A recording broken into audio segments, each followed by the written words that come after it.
Old Gods of Appalachia is a horror anthology podcast, and therefore may contain material not suitable for all audiences. So listener discretion is advised.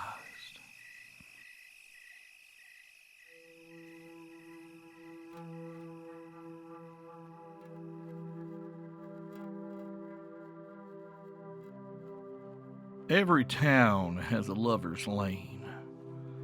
Some are remote back roads that snake back around a mountain's rib cage to where nobody but you, your chosen companion, and the Lord himself can see what you're up to. Others are places just off the road or back in the woods that you can sneak off to and not be seen if you pick the right night and time and nobody else got there first. Now, young Bradley Gillum and Vinetta Spears had just such a place in mind and had headed there instead of going to the church social out in Rogersville, Tennessee.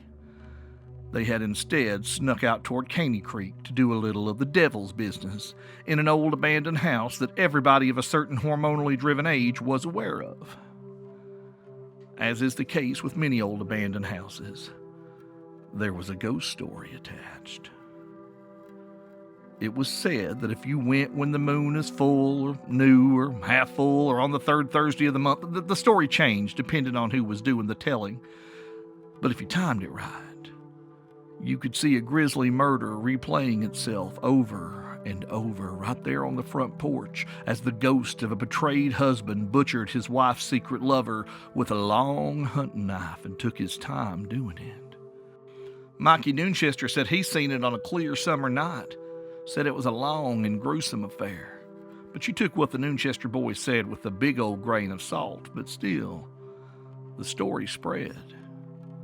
Now, most couples that went to see this spectral drama play itself out on the stage of eternity were usually disappointed, but managed to console themselves with a little roll in the proverbial haze, so to speak, or a tussle upon one of the dusty old mattresses inside the house if you were brave or stupid enough to try to get in there.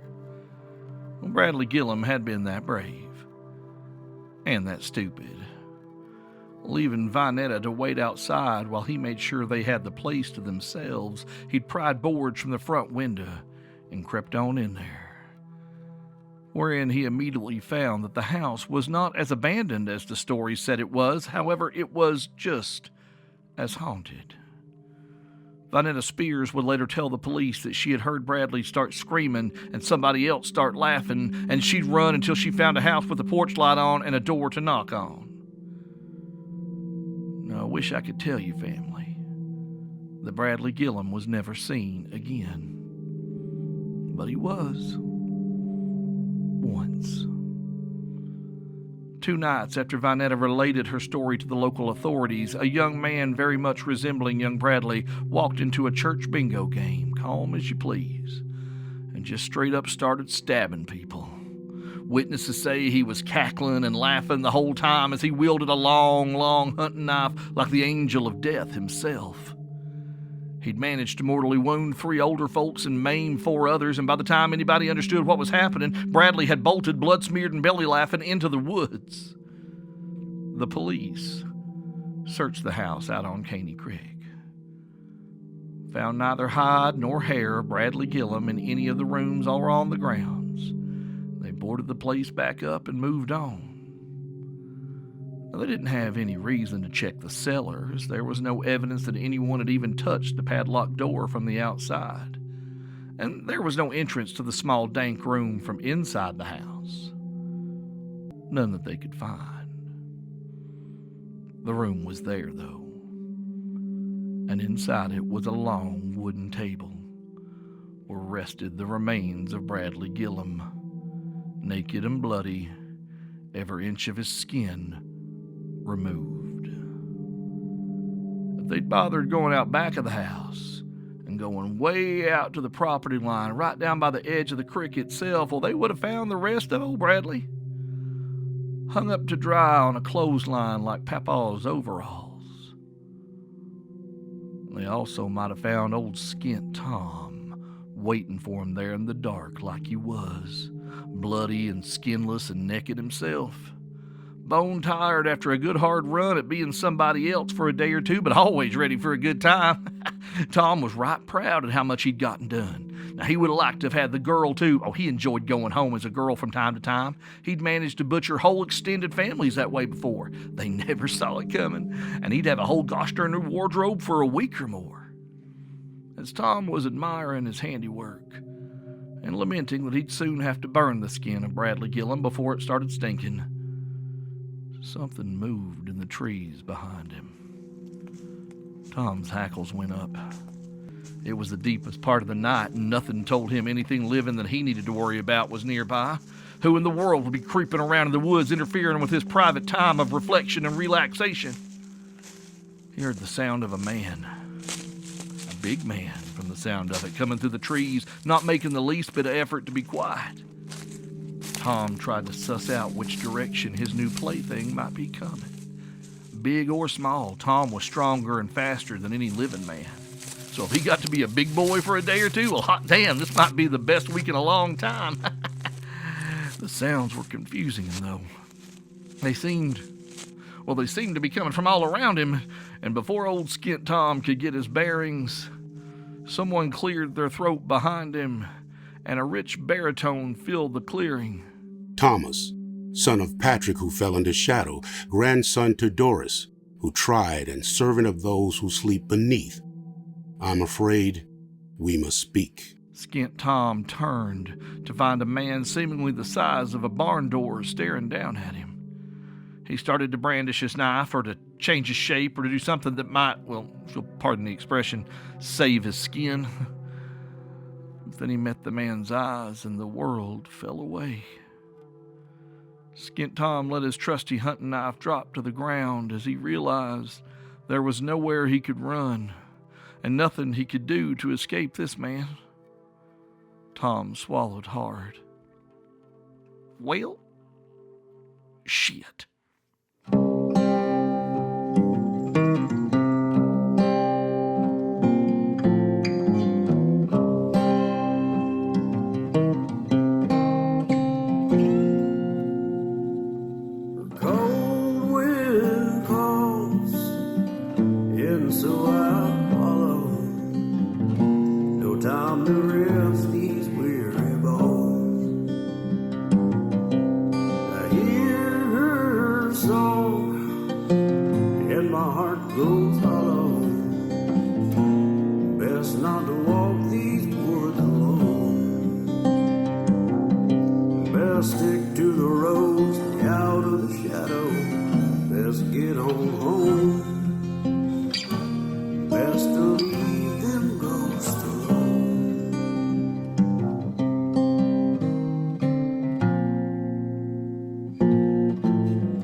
Esau County received more snow each winter than any other place in the state of Virginia.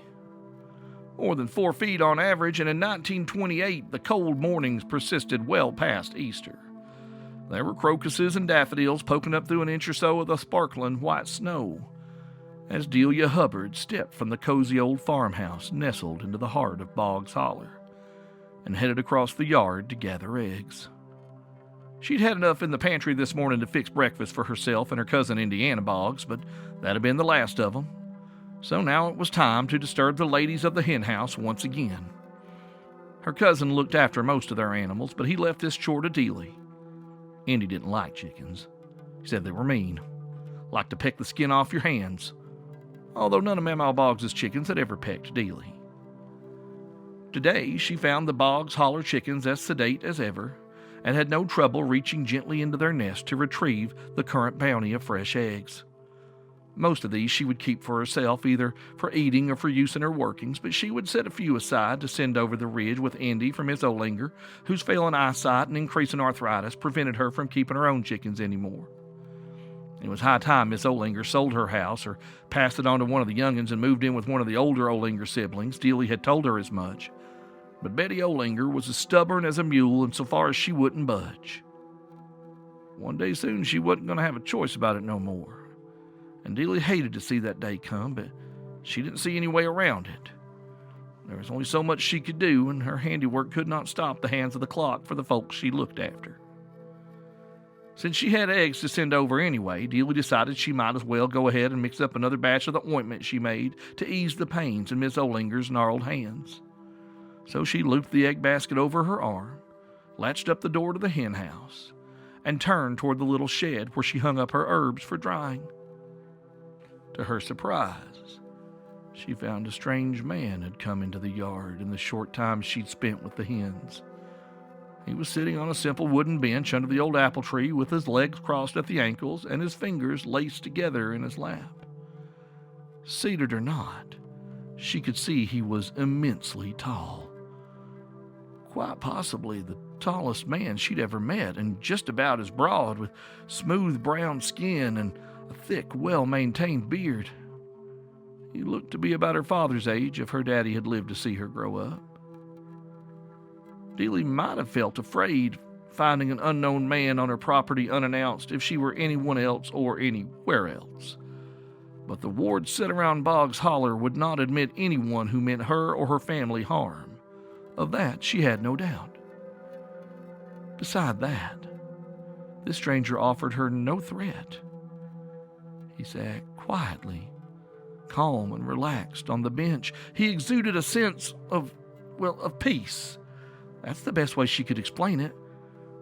Moreover, the green filled him.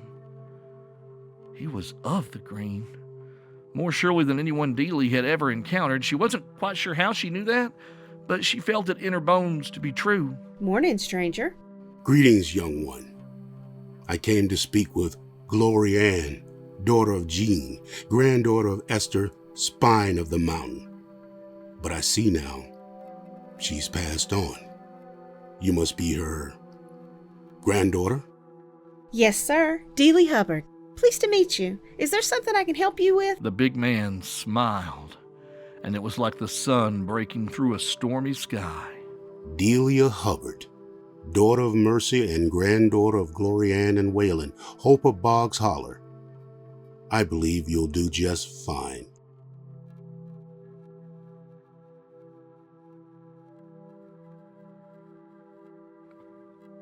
Marcy Walker was exhausted. But it was the good kind of whoop that come at the end of a day when every fence had been mended, every critter fed, every floor swept, and every chore crossed off the list. The sun had just begun to draw the edge of Bays Mountain into a lover's embrace as it sank into a cool East Tennessee spring evening. Marcy settled into an old rocker on the back porch of the Walker house and sighed contentedly. No, that's not quite right, family. She wanted it to be a contented sigh, she did. She wanted to think about how Ellie would come back from Esau County for a visit with good news. She wanted to smile at the thought that Melvin and Clara would be coming over for supper tomorrow evening, and that Clara had promised to bring her famous green beans that legally should be declared a pork product based on the amount of time they spent slow cooking with a whole brick of fat back in the middle of them. She should have been casting hopeful thoughts to the future. But she couldn't. She wanted everything to be all right and the work to be done. But neither of those things were true. She could feel it. She could feel her. She'd felt it before Miss Bell turned up with the Absher boy and what was inside him. She'd felt it in her bones when one of the women who'd passed through the house last month told her about the poor camp up on Peter's Branch and the sermons being preached there. Promises of a pale woman and her babe walking through the hills dispensing what some would call justice and others would call vengeance. Either way, they thought she was answering prayers and were glad for her. Every child that grew up in these mountains with a gift in their family knew her. They'd been raised with the stories of the woman who walks, the mother and the babe. Hell, some even called her the Queen of the Dead. Marcy and Ellie had been told of her the same way church folk taught their young'uns about the rapture, that their generation might be the one to see such a rising and they'd better be ready. She imagined that similar tales were passed amongst the things that crawled the underbelly of these mountains too. She'd been face to face with her share of things that liked to talk, and they feared the walking woman hard. But it was more than just stories and legends to the families with the true gift. They knew what was at stake and thus took turns about keeping that door closed. Marcy herself had even taken part in the rites before, made the trip out to the nameless place that wasn't on no map and that she couldn't ever find her way back to unless she was supposed to. She'd stood beside Ellie and across from two other things that she tried not to think about, and said the words and shed the blood to seal tight the tomb. She knew it was real. She knew in her heart and in her blood it had gone wrong, and the binding was broken. From what the sisters could discern, the woman had been walking for the better part of the past year. She had no idea what she could do about it on her own. Hell, even with Ellie at her side, going looking for the woman and child was stupid at best and a death wish in truth. The initial binding was a legendary working. It had been held for over 100 years. Some of the families that helped create and maintain it might not even exist anymore, spread apart as they all were now. And she could write to some of the folks her mama had known back home in West Virginia. Marcy was the oldest of Sheila Walker's gifted girls, so they'd be bound to answer. And some she'd known since she was little, Lucy Cronin and Barbara Churchman. Well, they'd stayed in touch over the years. Barbara had even visited once when they first had the house open. And if she wasn't thinking wrong, Barb was a cousin maybe by marriage to the Underwoods. And that bloodline ran deep and old in the hills around Oak Mountain. It might be the best chance they had if any of them were still around. The sound of heavy footsteps shook Marcy from her contemplation, which should not have been possible. The wards surrounding the house had not alerted her to anyone approaching, much less walking along the narrow, almost hidden path that led from the side yard to the back. Marcy was on her feet as quick as her tired bones would allow. Her walking stick moved from its resting place by the back door to her hand with half a thought, and she began to draw protection around herself. She held her breath as an enormous man she did not know rounded the corner and stepped into her field of view. Marcy Walker was not a small woman. She was broad-shouldered and tall, and she met most of the men in town eye to eye when they did business or traded goods. This man was much, much taller and twice as broad. He was big enough that Melvin would have to look up at him. He was dressed in a simple black suit with a jacket like a deacon or a pastor, but he wore no necktie or collar to his plain white shirt. His feet were shod in serviceable leather shoes, good enough for church, but nothing fancy. He was black and thickly bearded. His skin seemed to catch the dying light of the sunset and warm it to something greater. He was not young, but was far from old. More like a father in his prime, would age magnificently into the kind of patriarch who could signal that it was time to say grace or clear the table without a word. But right now, if you told Marcy this man had 2 school-aged children and a beautiful wife waiting for him at home, well, she'd have believed it. As he moved to fully face her, he placed his hand over his heart and inclined his head.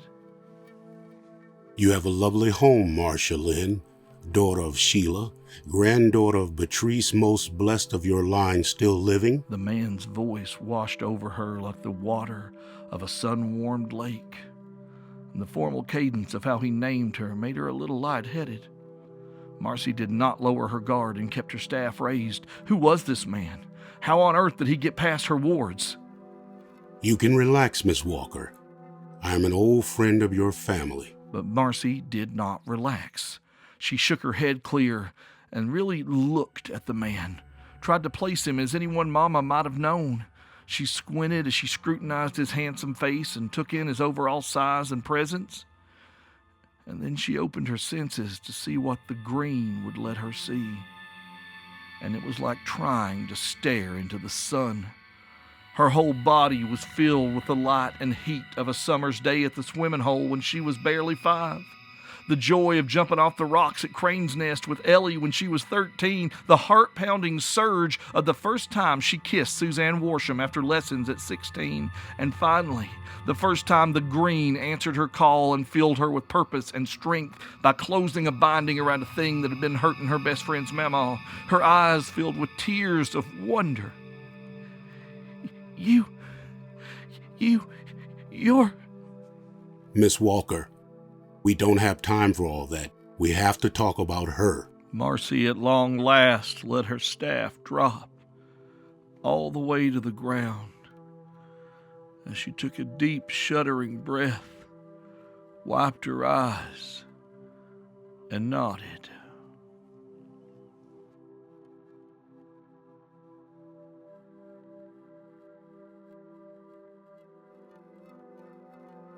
In the mountains of Virginia, not far from the West Virginia border, stood a rambling old two-story house that looked empty, but was not. Its paint had long ago worn thin, and the weathered gray board showed through. The tin roof was rusted, and the porch sagged, and the chimney leaned precariously away from its foundations. The downstairs windows were busted and had been hastily patched up with thin plywood planks at some point, which now hung askew where they hadn't fallen off. The whole edifice was draped in a curtain of unkempt Virginia creeper that had been allowed to run ramshot over the garden, unfettered by any groundkeeper's hand, and was slowly devouring the house. The whole effect was not unlovely. A melancholy beauty wrought in decay as the green reclaimed this forgotten homestead for its own. It was here, amid this glorious ruin, that Miss Lavinia and her present company of followers currently made their nest. There were 5 of them. 3 young men and 2 young women who served the beast currently, served her and worshipped her and bled for her and would kill for her if she asked it, although that was the sort of entertainment Lavinia usually reserved for herself. When they came to this house, though, they did kill for her. Needing more bones to supplement the 4 skulls they had carried with them, wrapped carefully in burlap sacks and tucked away in the false bottom of a battered steamer trunk. In the big downstairs foyer with its sweeping, if crumbling, staircase and high, airy ceiling, they built her a makeshift throne out of bones and birchwood and feathers, with the 4 skulls situated one on each side of the back and one at the end of each arm, where she could rest her hands comfortably. And then they consecrated it in blood, their own blood, a sign of their devotion, and draped it in furs so she could sit comfortably, and ring the whole thing in candles, which they lit nightly the moment the sun dipped below the horizon. It was a gaudy bit of theater, but Lavinia had always thrived on drama. The candles had all been lit, their glow seeping through the cracks between the boards on the windows and spilling from the glass panes in the front door as a tall, broad man stepped from the trees and approached the house. The night had grown cold, but the chill didn't seem to faze him. The porch swayed and creaked under his weight as he stepped up and rapped lightly on the door. Through the glass he could see Lavinia, sprawled naked over the bone chair, her legs over one arm, her elbow propped on a pillow, a bottle of what looked like homemade wine in her hand. Moments after his knock, the door was opened by a gangly kid with a mass of curly brown hair and a second-hand brown suit at least 2 sizes too big for him. Piercing blue eyes blinked owlishly up at the man on the porch from behind a pair of thick, round spectacles. He couldn't have been much more than 20. Miss Lavinia?" he called back over his shoulder. There's a man here?" He swallowed nervously. A big man?" Lavinia sighed and rolled her eyes. Aw, let him in, she said in a bored tone, snapping the fingers of one hand at him in an impatient come-hither gesture. As he stepped into the foyer, she looked the broad-shouldered man up and down and smirked. Nice suit. I suppose you're here about, her. She's off wandering around the hills, terrorizing the taxpayers, and you want my help. He nodded, frowning. The last ritual failed due in part to your negligence, child. It will not happen again. You will do your part as you have sworn. Negligence? The humans made it clear they didn't want my help. Call themselves witches. They're nothing more than a bunch of self-righteous old god-botherers. So offended by seeing a pair of titties. As if real witches didn't run sky-clad through the night since the first woman raised her head from the dust. They are humans. Sometimes we must make concessions of their quaint ideas, and you will make them. Lavinia thrice damned, beast of Lonely Creek, you will put your dress on and come to the appointed place on the new moon to do what you have pledged to do.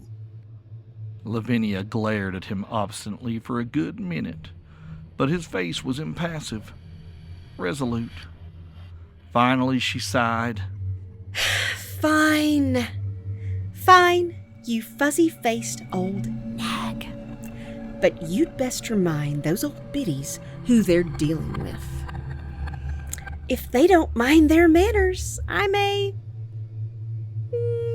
demonstrate why they call me the Beast.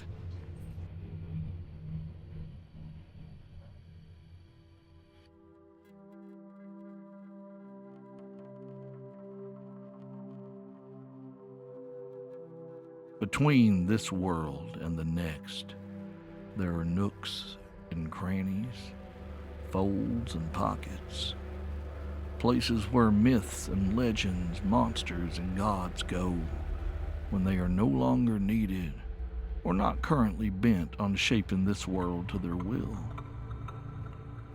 It is to such a place like this our broad-shouldered stranger must go next.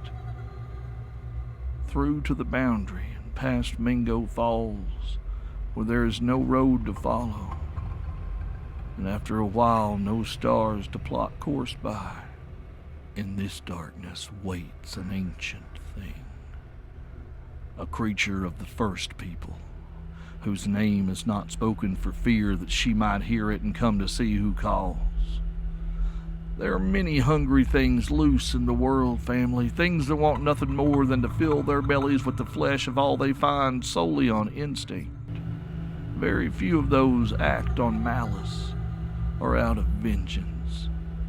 But the creature our intrepid traveler must call upon would only act out of such. The land these stories are told upon, and the land that was settled by my ancestors, was stolen and paid for in blood and deception. The legends of a people betrayed and butchered by land thieves and liars are bound to be angry and boiling with a thirst for retribution. He finds her resting beneath what might pass for a tree on our side of the vale. She is stone skin and thunderstep, shifter of shape and bearer of one long, spear-like finger.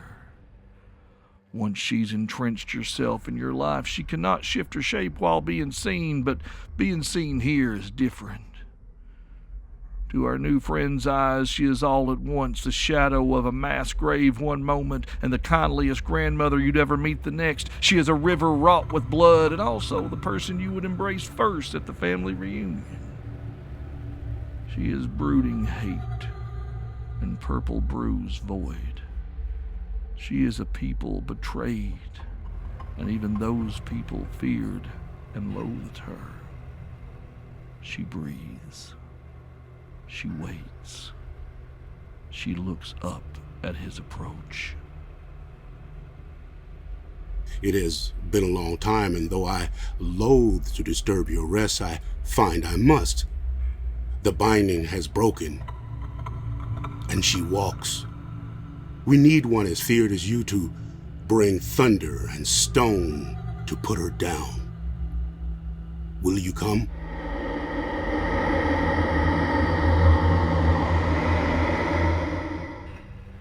Thank you, old sister. Until the new moon, then.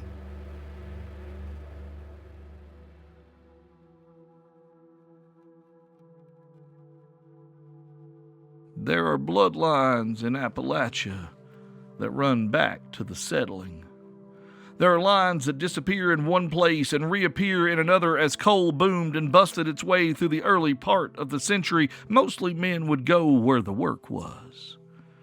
Immigrants from overseas and black folks from down south came and settled and moved on and settled again all across Appalachia. Hell, over by Dorchester, there used to be a whole section of town called Hunktown, where Hungarian immigrants bloomed a whole community into being, building their bread ovens and seasoning the pot of southern Appalachia in their own way. Well, same thing with the Italian folks who came over to that same area and necessitated the building of one of the first Catholic churches in Esau County. Go a few years up the road and the West Virginia side of the border had more coal to dig, better pay, more land to sell, and those folks just up and moved north. Hunktown and St. Anthony's faded away into the wide spot in the road that Dorchester would eventually become, and West Virginia would get the pepperoni roll. 'Twasn't fair, family. 'Twasn't fair at all. But in Bower County, West Virginia, lived the Underwoods. The Underwood family roots ran so deep, in fact, they were an object of both reverence and fear. Being black in Appalachia is not something I can speak to, family. From what I've been told and read and attempted to understand, I know that it is the furthest thing from easy. Take a culture built on coal camp survival mentality, introduce racial segregation as the base level of living, then make sure one side of the equation fully understands that they are considered expendable, will only be given the jobs down in the deepest ark where the fewest damns are given about whether they come back up or not, and if they don't like it, they can just get, but they better not let the sun go down on them in this county as they go. With all that, other families moved up north as part of the migration. The Underwoods stayed. Lee and Marigold Underwood got their names on a parcel of land about halfway up Oak Mountain and wasn't about to let it go. They'd found their place, and their place had found them. The green ran strong in Marigold's side of the family. She had walked that scrubby little patch of land the agent didn't want to sell them and marked its margins herself. She didn't need any man's help telling her where she was supposed to be. The green told her. Miss Marigold was a gifted healer, a seer, a midwife, and spoke with both the buried and the not buried as easily as she did with her neighbors, and her husband Lee was a diviner and a healer. Doc Underwood, they called him, though he never set foot in no medical school. If you was black and your baby was sick, you took him to see Doc Underwood and Miss Marigold, and chances were they'd be all right. Hell, some white folks brought their kids there too, at night, in secret, and were willing to pay to make sure nobody knowed they'd been there. Well, when the bulk of the black community took off for the mining towns of southern McDowell County, the Underwoods stayed put. The last holdouts in a sea of Scots-Irish whiteness for the most part. So, of course, they had trouble. But trouble never had them, if you follow me. A bunch of Klan boys came through and burned down the Underwood house. Or thought they did. Because when the sun come back up, it was still there. So the next time they stayed through the night, made sure it burned to the foundation. But 2 days later, there it was again, this time on the other side of the hill, and somehow even bigger and grander than before. The Underwood place must have been, quote, burned to the ground 10 times before word got around the place was cursed or the devil kept it or something. Either way, it's been a goodly while since a credible arson attempt happened. And other forms of harassment had tried and failed over the years to dig the Underwoods out of Bower County. There had been violence and threats of rope, but every time something came between the Underwoods and that old black door. One time, 2 men jumped Marigold while she was walking home from visiting with an ailing family up on the mountain and broke her arm. Would have done a whole lot worse if the ensuing struggle hadn't sent them tumbling down the hillside into a big old nest of hornets. 2 men, brothers it turned out, were highly allergic to bee stings and died right there on the spot, puffed and violently swollen. Marigold suffered nary a sting, and Doc was able to treat her injuries in the way that he was specially able. This kind of thing would stop and start over and over again through the years, but it became clear you could not uproot the Underwoods. Doc and Marigold had kids of their own, all girls. The two older girls, Regina and Jessie, had moved up north with a miner and steelworker, respectively. The three younger girls stayed to help their folks maintain the house and keep up with the demand for their parents' services. Until Doc passed away about 10 years ago, and then that focus shifted to taking care of their mama and the house. And those duties had intensified over the last year as their usually hale and spry mother had begun to wane. She lost weight. Her sleep was erratic at best. The dreams had been coming hard, she said. Told them that their daddy had come by a few times to see her too. She didn't tell him what he said. That there was bad happening all over, and the heart of it was down in Tennessee in the place with no name. She knew she had to do something, tell somebody, but lately she just felt so sickly and lost, and to top it off, today was her birthday. 70 years she'd walked this old world, and until this year she thought she might do another 70, but that was starting to feel like a long shot. She told the girls she didn't want no celebration, just a quiet dinner with them and the grandbabies. Tilly's husband Victor and Tamara's husband Perry both worked down the mountain in Kingston. Victor was a teacher at the black school where he taught reading and writing to eager young minds 10 years and older. Perry was an apprentice butcher working under old Orange Shepherd at Shep's Grocery. They'd both be home from work right soon, and they'd bring the little ones over, and that'd perk her up a little. Right now, it was just her and Nina, her youngest, and it was quiet. Babe, I'm gonna go back in the back bedroom and lay down for a minute. Just let me know if you need anything. All right, Mama. You get some rest and don't worry about nothing. We got today handled. She had just laid down for a minute to rest her eyes. Granted, resting your eyes at her age often meant an accidental nap, but she was willing to take that risk. Marigold felt herself start to slip into a nice, gentle afternoon snooze. And in the distance, she could hear someone doing that thing where they think they're talking real low so as not to disturb someone trying to rest, but in fact they are being loud enough to prevent the actual rest they are trying to protect. But she pushed that to the side and kept her eyes closed. She flexed and stretched her bones as best she could and sighed. Oh my, this had to be a dream, because her joints had stopped aching. The rheumatism in her hip that never let up was practically gone. Well, she was doing her best to keep her eyes closed and hang on to this lovely dream when she heard Nina's voice cut through the cracked front door clear as a bell. I done told you, my mama's not well. She's resting right now, and I won't have you bothering her. It's her birthday. Come back tomorrow if you need something from her. No, she ain't seeing nobody that ain't family. Marigold smiled in her sleep. Oh, her sweet baby, trying to let her mama rest while being loud enough to wake the dead. When whoever Nina was arguing with responded, the warmth of that voice sank into her like a sunbeam. I assure you, sister, we are all family here. Marigold's eyes flew open and she practically leapt from her bed. Realizing what she'd done, she winced, expecting her bad knee to give out, her hip to scream, and to see the bedroom floor rushing at her face, but none of that happened. It hadn't been a dream. Her body felt renewed, the way it would when her husband would use his gift on her before he died. But that wasn't possible. Sure, she still saw Doc sometimes, but he couldn't do nothing like this. Then the voice from the porch came again. Nina Marie, daughter of Marigold, granddaughter of Judith, brightest heart of her line, please, I need to speak with... It's all right, baby. Marigold called as she entered the living room. Mama, no. You don't need to be tending to people today of all days. Besides, we don't know him, do we?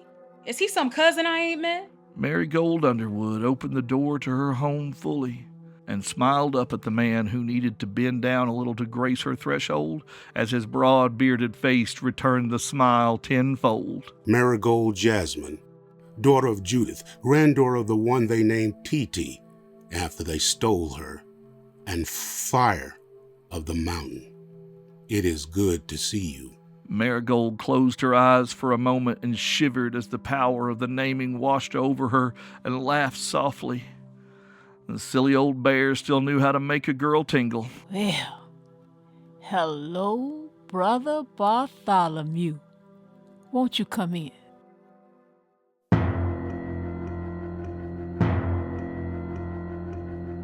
There is a curse upon my every waking breath, and I cannot escape the dark. Well, hey there, family. My, what a ride.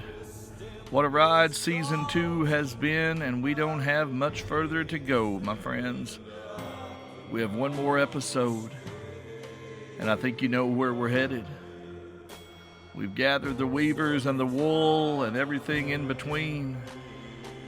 And we've got Brother Bartholomew to guide us, and the answer to that question, before you even ask it, is yes. One more to go this season, family. Won't you join us?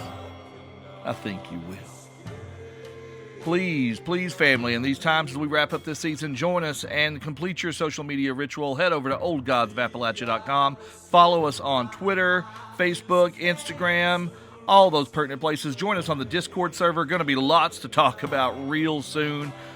There's a ton of stuff that's coming up this summer. Patreon is going to be popping with a ton of new programming. Patreon.com/oldgodsofappalachia. Build Mama a Coffin is there. Porch Light's going to be starting soon. Blackmouth Dog, probably closer to the fall. It's going to be a full house as we work through the summer and rev up to Season 3, which we will have information on when that's coming in the very near future. Old Gods of Appalachia is a production of Deep Nerd Media and is distributed by our friends at Rusty Quill. Our intro music is by Landon Blood. Our outro music is by Those Poor Bastards. Today's story was written by Steve Shell and Cam Collins. The voice of Brother Bartholomew was Ray Christian. The voice of Granny Underwood was Stephanie Hickling Beckman. The voice of Nina Underwood was Shasparay Irvin. And the voices of Lavinia and Delia Hubbard were, of course, Cam Collins. Special thank you to DJ Rogers and Kataalyst Alcindor, our new cultural sensitivity consultants, and additions to the writing room. Family, we got one more left, and we'll see you soon. We'll see you real soon.